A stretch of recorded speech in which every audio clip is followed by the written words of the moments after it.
AIUDF এর হাইলাকান্দি জেলা কমিটির উদ্যোগে আজ রবিবার পশ্চিম কিত্তারবন্দের রেল ক্রসিং সংলগ্ন এলাকায় এক প্রতিবাদী সভায় পঞ্চায়েতে খসড়া ভোটার তালিকা প্রসঙ্গে প্রচন্ড ক্ষোভ ঝাড়েন বিধায়ক সুজামুদ্দিন লস্কর। এদিন এক বিশাল প্রতিবাদী মিছিলের স্লোগানে মুখরিত হয়ে ওঠে স্থানীয় পরিবেশ। সদ্য প্রকাশিত পঞ্চায়েত নির্বাচনে ওয়ার্ড ভিত্তিক খসড়া ভোটার তালিকা অসঙ্গতিপূর্ণ আখ্যায়িত করে তীব্র প্রতিবাদে তাহা বাতিল করার জোরালো দাবি তোলেন। এদিন দলীয় পদাধিকারীরা প্রতিবাদী সভায় প্রচন্ড ক্ষোভ উগরে ফেলে বক্তব্য রাখেন। এদিনের সভা শেষে হাইলাকান্দি পুলিশ প্রশাসনের কড়া নিরাপত্তার মাধ্যমে সভাস্থল থেকে বেরিয়ে জাতীয় সড়ক ধরে এক প্রতিবাদী মিছিলে নেতৃত্ব দেন বিধায়ক সুজামুদ্দিন লস্কর। স্টেট ব্যাংকের মনাছড়া শাখার অনতি দূরে এই প্রতিবাদী সম্পন্ন হয়। এদিনের প্রতিবাদী সভা এবং প্রতিবাদী মিছিল প্রসঙ্গে সংবাদ মাধ্যমে প্রতিক্রিয়া দেন বিধায়ক সুজামুদ্দিন লস্কর। সম্প্রদায় ভিত্তিক এই খসড়া ভোটার তালিকা বলে মন্তব্য করেন বিধায়ক সুজামুদ্দিন লস্কর। আর এই খসড়া অগণতান্ত্রিক আখ্যায়িত করে প্রতিবাদী কর্মসূচি শুরু হয়েছে।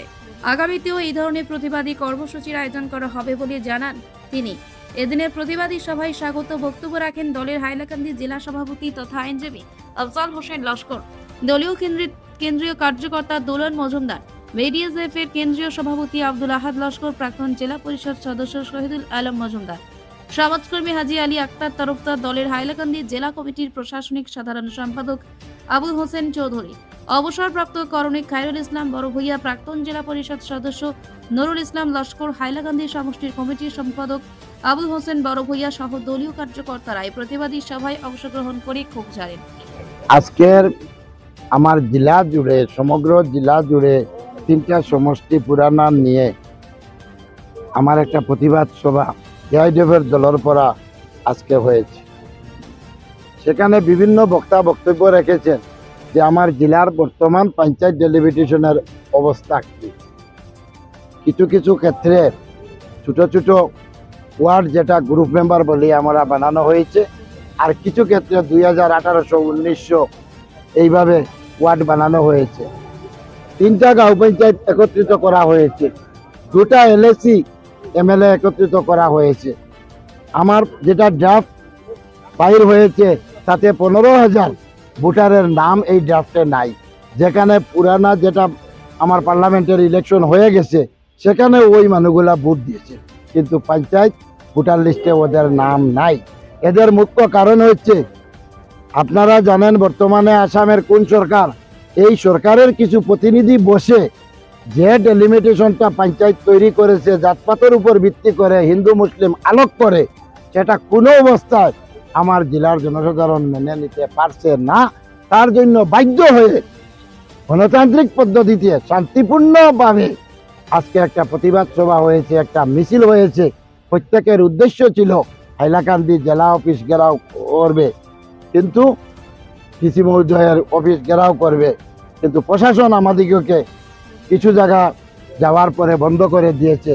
আমরা গণতান্ত্রিক পদ্ধতিতে শান্তি বজায় রেখে আন্দোলন করতেছি, তাই পরবর্তী পদক্ষেপ আমরা নিব ডিসি মহোদয়ের পারমিশন নিয়ে, যে জেলার কেউ একদিন আমরা এইভাবে প্রতিবাদের মাধ্যমে জেলাধিপতির সঙ্গে দেখা করব। আন্দোলন চলছে, চলবে।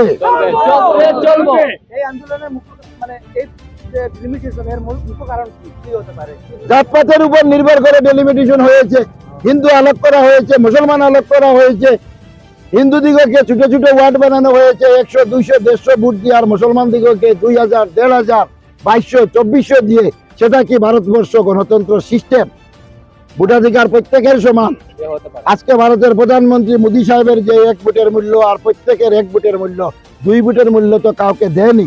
তাই আজকে এই যে পঞ্চায়েত ডেলিমিটেশনে, পঞ্চায়েত ডেভেলপমেন্টে এটার কি অবস্থা হবে আপনারা ভোটের দিন দেখতে পাবেন। যে একটা পুলিশ স্টেশনে 2200 ব্যালটের মাধ্যমে ভোট, একজন ভোটার 3টা ভোট দিবে, কিরকম কাস্ট হবে?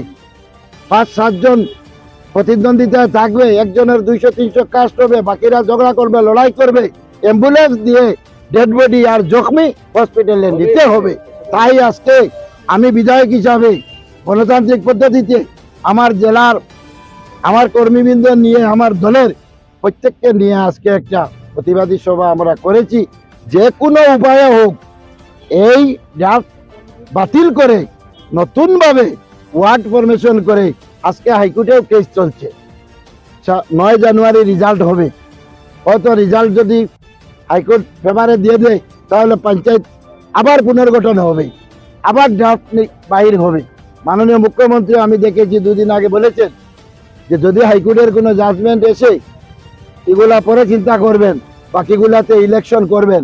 আজকে হাইলাকান্দি জেলায় বিভিন্ন রাজনৈতিক দল ঘুরতেছে, কংগ্রেস বলেন, রাইজর দল বলেন, বিজেপি বলেন, এজিপি বলেন, কিন্তু জনতার স্বার্থে কাজ একমাত্র এআইডিএফ দলের হয়ে আমি বিধায়ক, বাকি আমার প্রত্যেক দলের কর্মীবৃন্দ নিয়ে প্রতিবাদে যাচ্ছি, দরকার হলে অনশন করব।